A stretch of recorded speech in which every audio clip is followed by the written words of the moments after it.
Oblivion Remastered, Stalker 2 and Borderlands 4. These three games are wildly different, but they all have two things in common. They all use the Unreal Engine, and each of them was released with massive performance issues. This isn't an issue which is confined to these games, and I'm sure that you could probably name a few other games using the Unreal Engine which released in a terrible state. Games with low frame rates, frequent crashes, and micro stutters which aren't very micro. There seems to be a stigma that comes with the engine, where if a game is being developed with it, you can all but assume that it'll have bad performance and it will require a NASA computer to run properly. Out of the gate, before we even say anything, I do want to state that I do like the Unreal Engine. I've used it in the past when I was in university and I liked a lot of features that it had. Please don't assume that this is just going to be a video where I solely blame the Unreal Engine for all the problems that these games seem to be having. I wanted to ask the question, what if the Unreal Engine isn't actually to blame, or if there's more to it than that? And after I did some investigation, I found that the reasons for the Unreal Engine games having negative performance is far more nuanced than just blaming the engine itself. Equally, this video isn't designed to be some sort of Unreal Engine defense piece either. I didn't get some sort of backhander from them to shill for their engine.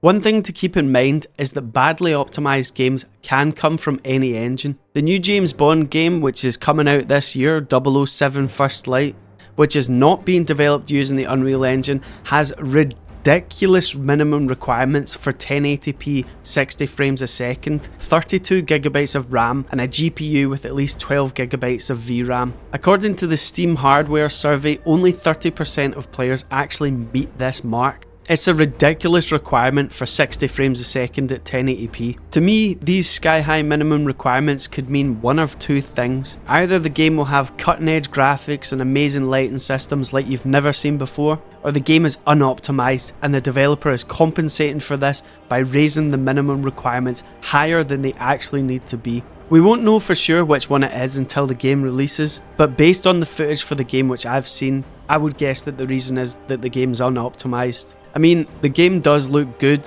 and the concept for the game is very cool, but the graphics certainly don't blow my socks off. There are countless more examples which I could show to illustrate that unoptimized games aren't unique to the Unreal Engine. I think this is obvious, but it appears at least part of the perceived issue with the Unreal Engine being bad is a combination of factors. One such factor is the abundance of developers using the engine. According to the SteamDB, the Unreal Engine was the engine with the second most number of released games in the past 3 years, with 8,943 titles being released for it. The Unity engine took the crown with a staggering, mind-blowing 24,764 games being released using that engine. But these figures are just raw data without context. These figures don't convey the types of games which are being developed using each engine. You can certainly make a beautiful game using the Unity engine, but for years the Unreal Engine has been marketed as the engine to use to get insane visuals. This marketing has been so affected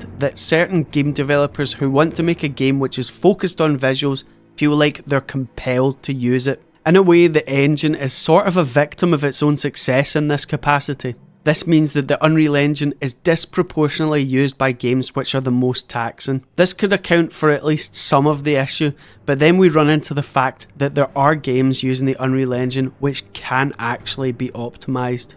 Satisfactory is just one example of a well-optimized game made with the Unreal Engine. Gamers with mid-range hardware can expect good graphics and a fair frame rate, even after they built a mega factory so grotesque in scale that it should only appear in the nightmares of Victorian children. This isn't just a one-off either. There are scores of Unreal Engine games which look great and also play well. So this now gives us the question, if some Unreal Engine games can be optimized well, then why do we have tons of examples of games from it which play like a goddamn slideshow?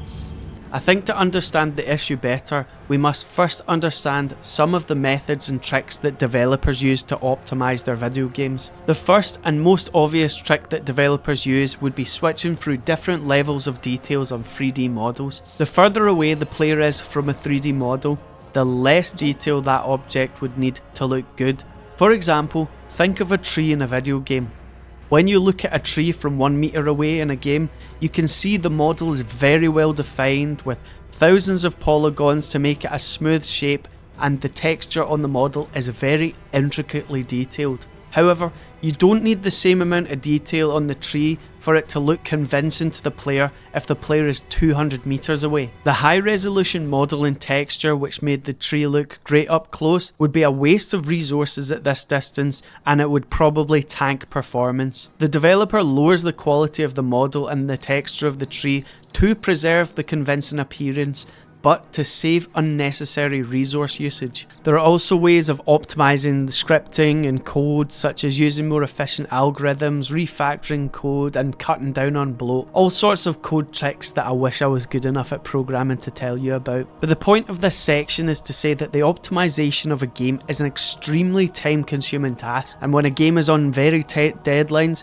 developers are pushed by upper management to get the game out as quickly as possible. This can mean that the time-consuming task of optimization isn't given as much time as it should be. To be clear, I don't really blame the developers for this, as frequently they petition upper management to delay the game only to be denied. When video games first released, and even into the early Xbox 360 era, a lot of console gamers did not have their consoles connected to the internet.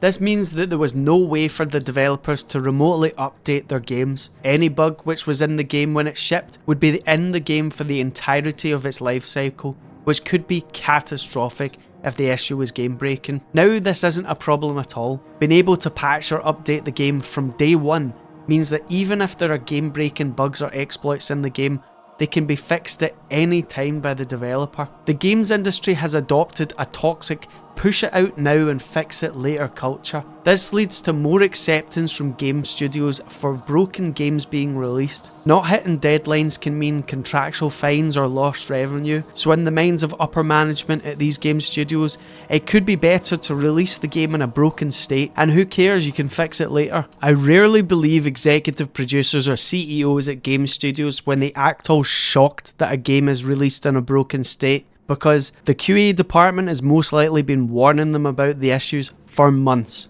Then the snakes have the cheek to tell you to get a better PC whilst quietly optimizing the game in the background because the gamers are pissed. In this clip, you can see Todd Howard telling PC gamers to upgrade their PC.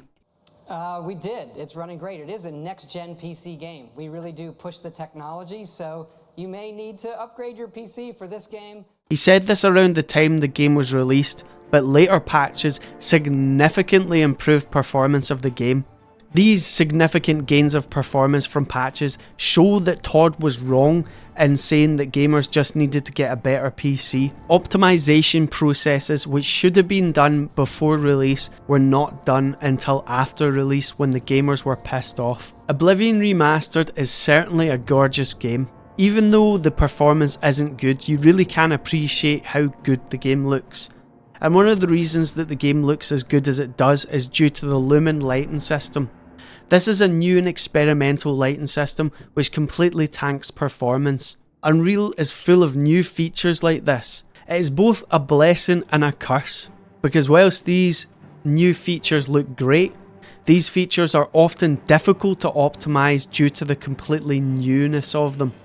Developers may have never used these features before, and they still may be learning how to just employ them properly, so knowing how to use these systems in the most efficient way possible can be a very steep challenge. Often the newest features to a game engine can come with incomplete or unclear documentation which only compounds the problem, and some of this documentation even teaches inefficient ways to use the new feature. If the developer goes with the default options in the Unreal Engine instead of changing them, they can often be railroaded into using these new and almost experimental features, which means they're stuck with the poor performance.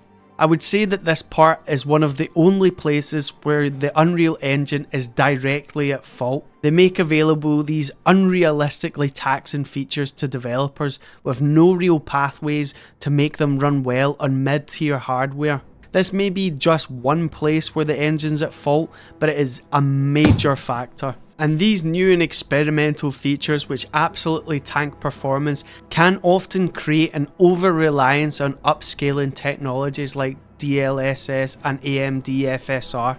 I think these upscaling technologies are amazing and what they do is great, but you can't really equate the game running at its native resolution with the game running with one of these upscaling technologies. Before these upscaling technologies came out, you'd expect every game to be played at the native resolution of your monitor. But now, even with the best hardware, you need to lean on these technologies to get a decent frame rate in the most demanding games. These technologies allow the developer to allocate even less time to optimization. Now it seems that I need to run every game with FSR on it just so that I can get a good frame rate. The truth of the situation is that the Unreal Engine isn't inherently bad. The engine just highlights the video game industry's worst habits more than other game engines do. The game engine is used by the most resource intensive games, optimization time is cut down by tight deadlines, and then this is made further worse by the new expensive cutting edge features that mean a lot of Unreal games just aren't really made for people with low and even mid-tier computers in mind. The engine itself is not bad, but it's in a bad situation where all the factors that we've outlined here create a perfect storm for a badly optimized game to be produced and shat out onto the Steam store page. Subscribe for more.